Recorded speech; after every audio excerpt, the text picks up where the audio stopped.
देवगुरु बृहस्पति को बुद्धि और शिक्षा का कारक माना जाता है। गुरुवार को बृहस्पति देव की पूजा करने से धन, विद्या, मान सम्मान, प्रतिष्ठा और कई अन्य मनोवांछित फल की प्राप्ति होती है। धार्मिक ग्रंथों के अनुसार गुरुवार को भगवान बृहस्पति की पूजा का विधान है। गुरुवार के दिन व्रत और कथा सुनने से घर परिवार में सुख समृद्धि बनी रहती है। तो आइए हम सभी मिलकर बृहस्पति देव की कथा को बड़े ही प्रसन्न चित्त मन से श्रवण करते हैं। श्री हरि के चरणों का ध्यान करते हुए कथा को श्रवण करते हैं। भारतवर्ष में एक प्रतापी और दानी राजा राज्य करता था। वह नित्य गरीबों और ब्राह्मणों की सहायता करता था। यह बात उसकी रानी को बिल्कुल भी अच्छी नहीं लगती थी। वह न ही गरीबों को दान देती, न ही भगवान का पूजन करती थी और राजा को भी ऐसा दान देने से मना किया करती थी। एक दिन राजा शिकार खेलने वन को गए हुए थे तो रानी महल में अकेली थी।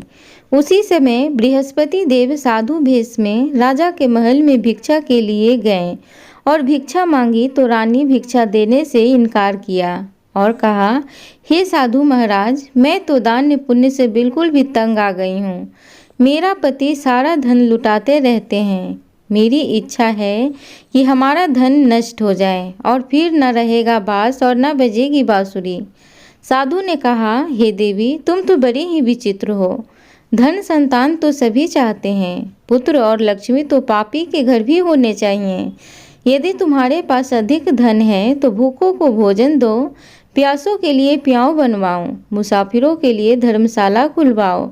जो निर्धन अपनी कुमारी कन्याओं का विवाह नहीं कर सकते हैं, उनका विवाह करवा दो। ऐसा और कई काम हैं जिनके करने से तुम्हारा यश इस लोक और परलोक में फैलेगा। परंतु रानी पर उपदेश का कोई प्रभाव न पड़ा। वह बोली, हे महाराज, आप मुझे कुछ न समझाएं। मैं ऐसा धन नहीं चाहती हूँ जो हर जगह बांटती फिरूं। साधु ने उत्तर दिया, यदि तुम्हारी ऐसी इच्छा है तो तथा अस्तु। तुम ऐसा करना कि बृहस्पतिवार को घर को गोबर से लिपना, पीली मिट्टी से अपना सिर धोकर स्नान करना, भट्टी चढ़ाकर कपड़े धोना। ऐसा करने से आपका समस्त धन नष्ट हो जाएगा। इतना कहकर वह साधु महाराज वहाँ से अंतर्ध्यान हो गए। साधु के अनुसार कई बातों को पूरा करते हुए रानी को केवल 3 बृहस्पतिवार ही बीते थे कि उसकी समस्त धन संपत्ति नष्ट हो गई। भोजन के लिए राजा का परिवार तरसने लगा। तब एक दिन राजा ने रानी से बोला कि हे रानी, तुम यहीं रहो, मैं दूसरे देश को जाता हूँ, क्योंकि यहाँ पर सभी लोग मुझे जानते हैं, इसलिए मैं कोई छोटा कार्य नहीं कर सकता। ऐसा कहकर राजा प्रदेश चला गया। वहाँ वह जंगल से लकड़ी काट कर लाता और शहर में बेचता। इस तरह वह अपना जीवन व्यतीत करने लगा। इधर राजा के परदेसी जाते ही रानी और दासी दुखी रहने लगी। एक बार जब रानी और दासी को 7 दिन तक बिना भोजन के रहना पड़ा तो रानी ने अपनी दासी से कहा कि हे दासी, पास ही के नगर में मेरी बहन रहती है। वह बड़ी ही धन्यवान है, तो उसके पास जा और कुछ ले आ, ताकि थोड़ी बहुत गुजर बसर हो जाए। दासी रानी की बहन के पास गई। उस दिन गुरुवार का दिन था। रानी की बहन उस समय बृहस्पतिवार की व्रत कथा सुन रही थी। दासी ने रानी की बहन को अपनी रानी का संदेश दिया, लेकिन रानी की बड़ी बहन ना तो कोई उत्तर दिया और ना ही वह उठी। जब दासी को रानी की बहन से कोई उत्तर न मिला तो वह बहुत दुखी हुई और उसे क्रोध भी आया। दासी ने वापस आकर रानी को सारी बात बता दी। यह सुनकर रानी ने अपने भाग्य को कोसा। उधर रानी की बहन ने सोचा कि मेरी बहन की दासी आई थी, परंतु मैं उससे नहीं बोली, इससे वह बहुत दुखी हुई होगी। कथा सुनकर और पूजन समाप्त करके वह अपनी बहन के घर आई और कहने लगी, हे बहन, मैं बृहस्पतिवार का व्रत कर रही थी। तुम्हारी दासी मेरे घर आई थी, परंतु जब तक कथा होती है तब तक तो ना उठते हैं और ना ही बोलते हैं, इसलिए मैं नहीं बोली। कहो बहन, क्यों गई थी? रानी बोली, हे बहन, तुमसे मैं क्या छिपाऊं? हमारे घर में खाने तक का अनाज नहीं था। ऐसा कहते कहते रानी की आंखें भर आईं। उसने दासी समेत पिछले 7 दिनों से भूखे रहने तक की बात अपनी बहन को विस्तार पूर्वक सुना दी। रानी की बहन बोली, देखो बहन, भगवान बृहस्पति देव सबकी मनोकामनाओं को पूर्ण करते हैं। देखो, शायद तुम्हारे घर में अनाज रखा होगा। पहले तो रानी को विश्वास नहीं हुआ, पर बहन के आग्रह करने पर उसने अपनी दासी को अंदर भेजा तो उसे सचमुच अनाज से भरा एक घड़ा मिल गया। यह देखकर दासी को बड़ी हैरानी हुई। दासी रानी से कहने लगी कि हे रानी, जब हमको भोजन नहीं मिलता तो हम व्रत ही तो करते हैं, इसलिए क्यों न इनसे व्रत और कथा की विधि पूछ ली जाए ताकि हम भी व्रत कर सकें। तब रानी ने अपनी बहन से बृहस्पतिवार के व्रत के बारे में पूछा। उसकी बहन ने बताया, बृहस्पतिवार के व्रत में चने की दाल और मुनक्का से विष्णु भगवान का केले की जड़ में पूजन करें तथा दीपक जलाएं, व्रत कथा सुने और पीला भोजन ही करें। इससे बृहस्पति देव प्रसन्न होते हैं। व्रत और पूजन विधि बताकर रानी की बहन अपने घर को लौट गई। 7 दिन बाद जब गुरुवार आया तो रानी और दासी ने व्रत रखा। घुड़साल में जाकर चना और गुड़ ले आई, फिर उससे केले की जड़ में तथा विष्णु भगवान का पूजन किया। अब पीला भोजन कहाँ से आए? इस बात को लेकर दोनों बहुत दुखी थे। चूँकि उन्होंने व्रत रखा था, इसलिए बृहस्पति देव उनसे प्रसन्न थे। इसलिए वे एक साधारण व्यक्ति का रूप धारण करके 2 थालों में सुंदर पीला भोजन दासी को दे गए। भोजन पाकर दासी प्रसन्न हुई और फिर रानी के साथ मिलकर भोजन ग्रहण किया। उसके बाद वे सभी गुरुवार को व्रत और पूजन करने लगे। बृहस्पति भगवान की कृपा से उसके पास फिर से धन संपत्ति आ गई, परंतु रानी फिर से पहले की तरह आलस्य करने लगी। तब दासी बोली, देखो रानी, तुम पहले भी इसी प्रकार आलस्य करती थी। तुम्हें धन रखने में कष्ट होता था, इस कारण सभी धन नष्ट हो गया, और अब जब भगवान बृहस्पति की कृपा से धन मिलता है तो तुम्हें फिर से आलस्य होता है। रानी को समझाते हुए दासी कहती है कि बड़ी मुसीबतों के बाद हमने यह धन पाया है, इसलिए हमें दान पुण्य करना चाहिए, भूखे मनुष्यों को भोजन कराना चाहिए और धन को शुभ कार्यों में खर्च करना चाहिए, जिससे तुम्हारे कुल का यश बढ़ेगा, स्वर्ग की प्राप्ति होगी और पितृ प्रसन्न होंगे। दासी की बात मानकर रानी अपना धन शुभ कार्यों में खर्च करने लगी, जिससे पूरे नगर में उसका यश फैलने लगा। उधर एक दिन राजा दुखी होकर जंगल में एक पेड़ के नीचे आसन जमाकर बैठ गया। वह अपनी दशा को याद करके व्याकुल होने लगा। बृहस्पतिवार का दिन था। एकाएक उसने देखा कि निर्जन वन में एक साधु प्रकट हुए। वह साधु भेष में स्वयं बृहस्पति देवता थे। लकड़हारे के सामने आकर बोले, हे लकड़हारे, इस सुनसान जंगल में तू चिंता मगन क्यों बैठा है? लकड़हारे ने दोनों हाथ जोड़कर प्रणाम किया और उत्तर दिया, हे महात्मा जी, आप सब कुछ जानते हैं, मैं क्या कहूँ? यह कहकर रोने लगा और साधु को अपनी आत्मकथा सुनाई। महात्मा जी ने कहा, तुम्हारी स्त्री ने बृहस्पति के दिन बृहस्पति भगवान का निरादर किया है, जिसके कारण रुष्ट होकर उन्होंने तुम्हारी यह दशा कर दी है। अब तुम चिंता को दूर करके मेरे कहने पर चलो तो तुम्हारे सब कष्ट दूर हो जाएंगे और भगवान पहले से भी अधिक संपत्ति देंगे। तुम बृहस्पति के दिन कथा किया करो। 2 पैसे के चने मुनक्का लाकर उसका प्रसाद बनाओ और शुद्ध जल से लोटे में शक्कर मिलाकर अमृत तैयार करो। कथा के पश्चात अपने सारे परिवार और सुनने वाले प्रेमियों में अमृत व प्रसाद बांटकर आप भी ग्रहण करो। ऐसा करने से भगवान तुम्हारी सब मनोकामनाएं पूरी करेंगे। साधु के ऐसा वचन सुनकर लकड़हारा बोला कि हे प्रभु, मुझे लकड़ी बेचकर इतना पैसा नहीं मिलता जिससे भोजन के उपरांत कुछ बचा सकूं। मैंने रात्रि में अपनी स्त्री को व्याकुल देखा है। मेरे पास कुछ भी नहीं है जिससे मैं उसकी खबर मांग सकूं। साधु ने कहा, हे लकड़हारे, तुम किसी बात की चिंता मत करो। बृहस्पति के दिन तुम रोजाना की तरह लकड़ियां लेकर शहर को जाओ। तुमको रोज से दुगना धन प्राप्त होगा, जिससे तुम भली भांति भोजन कर लोगे तथा बृहस्पति देव की पूजा का सामान भी आ जाएगा। इतना कहकर साधु महाराज अंतर ध्यान हो गए। धीरे धीरे समय व्यतीत होने पर फिर वही बृहस्पतिवार का दिन आया। लकड़हारा जंगल से लकड़ी काटकर किसी शहर में बेचने गया। उसे उस दिन और दिन से अधिक पैसा मिला। राजा ने चना गुड़ आदि लाकर गुरुवार का व्रत किया। उस दिन से उसके सभी कलेश दूर हुए। परंतु जब दोबारा गुरुवार का दिन आया तो बृहस्पतिवार का व्रत करना भूल गया। इस कारण बृहस्पति भगवान नाराज हो गए। उस दिन उस नगर के राजा ने विशाल यज्ञ का आयोजन किया तथा शहर में यह घोषणा करा दी कि कोई भी मनुष्य अपने घर में भोजन न बनावे, न आग जलावे। समस्त जनता मेरे यहाँ भोजन करने आवे।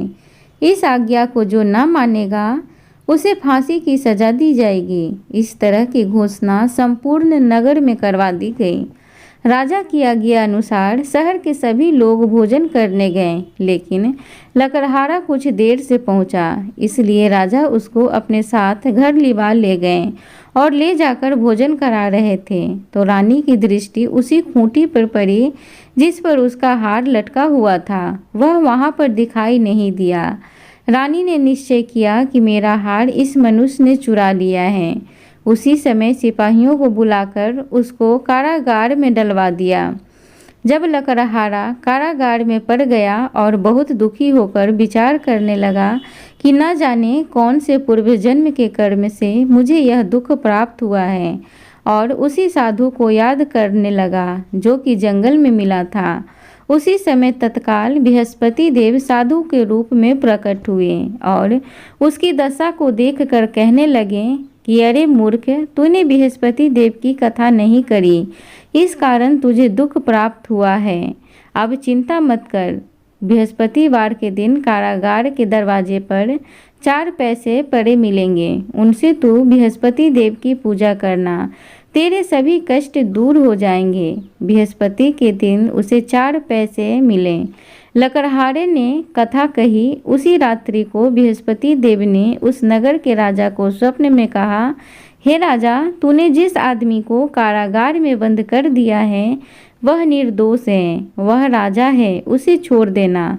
रानी का हार उसी खूंटी पर लटका है। अगर तू ऐसा नहीं करेगा तो मैं तेरे राज्य को नष्ट कर दूंगा। इस तरह रात्रि के स्वप्न को देखकर राजा प्रातःकाल उठा और खूंटी पर हार देखकर लकड़हारे को बुलाकर क्षमा मांगी तथा लकड़हारे को योग्य सुंदर वस्त्र आभूषण देकर विदा कर दिया। बृहस्पति देव की आज्ञा अनुसार लकड़हारा अपने नगर को चल दिया। राजा जब अपने नगर के निकट पहुंचा तो उसे बड़ा आश्चर्य हुआ। नगर में पहले से अधिक बाग, तालाब, कुएं तथा बहुत से सुंदर मंदिर आदि बन गई हैं। राजा ने पूछा, यह किसका बाग और धर्मशाला है? तब नगर के सब लोग कहने लगे कि यह रानी और दासी का है। तो राजा को बड़ा ही आश्चर्य हुआ और गुस्सा भी आया। जब रानी ने यह खबर सुनी कि राजा आ रहे हैं तो उन्होंने दासी से कहा कि हे दासी, देख, राजा हमको कितनी बुरी हालत में छोड़कर गए थे। हमारी ऐसी हालत देखकर वह लौट न जाए, इसलिए तू दरवाजे पर खड़ी हो जा। आज्ञा अनुसार दासी दरवाजे पर खड़ी हो गई। राजा आए तो उन्हें अपने साथ लिवा लाई। तब राजा ने क्रोध करके अपनी रानी से पूछा कि यह धन तुम्हें कैसे प्राप्त हुआ है? तब उन्होंने कहा, हमें यह सब धन बृहस्पति देव के इस व्रत के प्रभाव से प्राप्त हुआ है। राजा ने निश्चय किया कि 7 रोज बाद तो सभी बृहस्पति देव का पूजन करते हैं, परंतु मैं प्रतिदिन दिन में 3 बार कहानी तथा रोज व्रत किया करूँगा। अब हर समय राजा के दुपट्टे में चने की दाल बंधी रहती तथा दिन में 3 बार कहानी कहता। एक रोज राजा ने विचार किया कि चलो अपनी बहन के यहाँ से हो आवें। इस तरह निश्चय कर राजा घोड़े पर सवार होकर अपनी बहन के यहाँ को चलने लगा। मार्ग में उसने देखा कि कुछ आदमी एक मुर्दे को लिए जा रहे हैं। उन्हें रोककर राजा कहने लगा, अरे भाइयों, मेरी बृहस्पति देव की कथा सुन लो। वे बोले, लो, हमारा तो आदमी मर गया है, इसको अपनी कथा की पड़ी है। परंतु कुछ आदमी बोले, अच्छा कहो, हम तुम्हारी कथा भी सुनेंगे। राजा ने दाल निकाली और जब कथा आधी हुई थी कि मुर्दा हिलने लग गया, और जब कथा समाप्त हो गई तो राम राम करके मनुष्य उठकर खड़ा हो गया। आगे मार्ग में उसे एक किसान खेत में हल चलाता मिला। राजा ने उसे देखा और उससे बोले, अरे भैया, तुम मेरी बृहस्पतिवार की कथा सुन लो। किसान बोला, जब तक मैं तेरी कथा सुनूंगा तब तक 4 हरैया जोत लूंगा। जा अपनी कथा किसी और को सुनाना। इस तरह राजा आगे चलने लगा। राजा के हटते ही बैल पछाड़ खाकर गिर गया तथा किसान के पेट में बड़े जोर का दर्द होने लगा। उस समय उसकी माँ रोटी लेकर आई। उसने जब यह देखा तो अपने पुत्र से सब हाल पूछा और बेटे ने सभी हाल कह दिया। तो बुढ़िया दौड़ी दौड़ी उस घुड़सवार के पास गई और उससे बोली कि मैं तेरी कथा सुनूंगी, तू अपनी कथा मेरे खेत पर चलकर ही कहना। राजा ने बुढ़िया के खेत पर जाकर कथा कही, जिसके सुनते ही वह बैल उठकर खड़ा हुआ और किसान के पेट का दर्द भी बंद हो गया। राजा अपनी बहन के घर पहुंचा। बहन ने भाई की खूब मेहमानी की। दूसरे रोज प्रातःकाल राजा जगा तो वह देखने लगा कि सब लोग भोजन कर रहे हैं।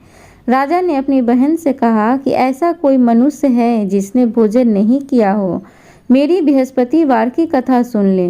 बहन बोली, हे भैया, यह देश ऐसा ही है कि पहले यहाँ लोग भोजन करते हैं, बाद में अन्य काम करते हैं। अगर कोई पड़ोस में है तो मैं देखाऊं।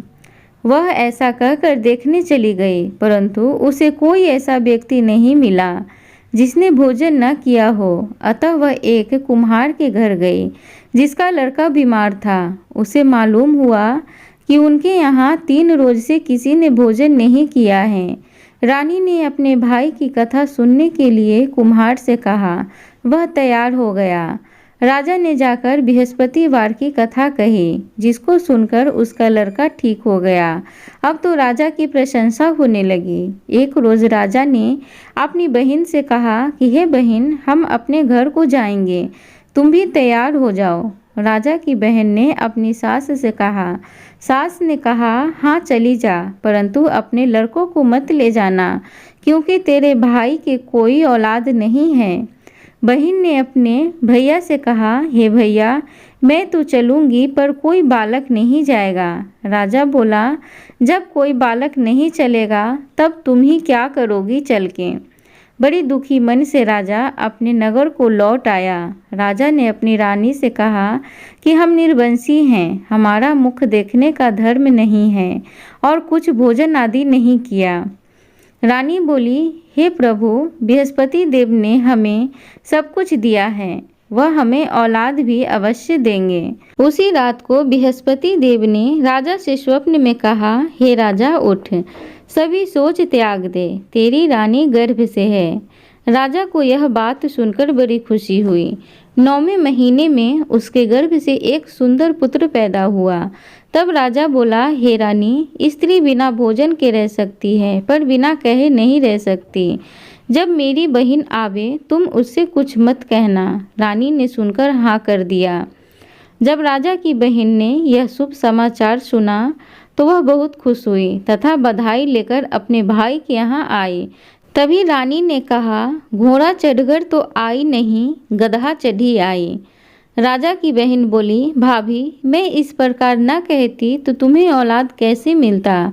बृहस्पति देव ऐसे ही हैं, जैसी जिसके मन में कामनाएं हैं सभी को पूर्ण करते हैं। जो सद्भावना पूर्वक बृहस्पतिवार का व्रत करता है एवं कथा पढ़ता है अथवा सुनता है और दूसरों को सुनाता है, बृहस्पति देव उसकी सभी मनोकामनाएं पूर्ण करते हैं।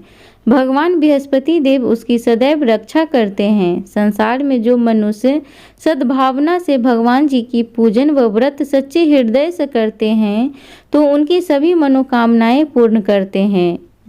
जैसे सच्ची भावना से रानी और राजा ने उनकी कथा का गुणगान किया तो उनकी सभी इच्छाएं बृहस्पति देव जी ने पूर्ण की थी। इसलिए पूर्ण कथा सुनने के बाद प्रसाद लेकर जाना चाहिए। हृदय से उनका मनन करते हुए जयकारा बोलना चाहिए। बोलो बृहस्पति देव की जय, भगवान विष्णु की जय। प्रिय, एक अन्य कथा के अनुसार प्राचीन काल में एक ब्राह्मण रहता था। वह बहुत निर्धन था, उसके कोई संतान नहीं थी। उसकी स्त्री बहुत मलिनता के साथ रहा करती थी। वह स्नान न करती, किसी देवता का पूजन भी नहीं करती। इससे ब्राह्मण देवता बड़े दुखी थे। बेचारे बहुत कुछ कहते किंतु उसका कुछ परिणाम न निकला। भगवान की कृपा से ब्राह्मण की स्त्री के कन्या रूपी रत्न पैदा हुआ। कन्या बड़ी होने पर प्रातः स्नान करके विष्णु भगवान का जाप व बृहस्पतिवार का व्रत करने लगी। अपने पूजन पाठ को समाप्त करके विद्यालय जाती तो अपनी मुट्ठी में जौ भर के ले जाती और पाठशाला मार्ग में डालती जाती। तब ये जौ स्वर्ण के हो जाते। लौटते समय उनको बीनकर घर ले आती। एक दिन वह बालिका सूप में उस सोने के जौ को फटक कर साफ कर रही थी कि उसके पिता ने देख लिया और कहा, हे बेटी, सोने के जौ के लिए सोने का सूप होना चाहिए। दूसरे दिन बृहस्पतिवार था। इस कन्या ने व्रत रखा और बृहस्पति देव से प्रार्थना करके कहा, मैंने आपकी पूजा सच्चे मन से की हो तो मेरे लिए सोने का सूप दे दो। बृहस्पति देव ने उसकी प्रार्थना स्वीकार कर ली। रोजाना की तरह वह कन्या जौ फैलाती हुई जाने लगी। जब लौटकर जौ बीन रही थी तो उसे बृहस्पति देव की कृपा से सोने का सूप मिला। उसे वह घर ले आई और उसमें जौ साफ करने लगी, परंतु उसकी माँ का वही ढंग रहा। एक दिन की बात है, वह कन्या सोने के सूप में जौ साफ कर रही थी। उस समय उस शहर का राजपुत्र वहां से होकर निकला। इस कन्या के रूप और कार्य को देखकर मोहित हो गया तथा अपने घर जाकर भोजन तथा जल त्याग कर उदास होकर लेट गया।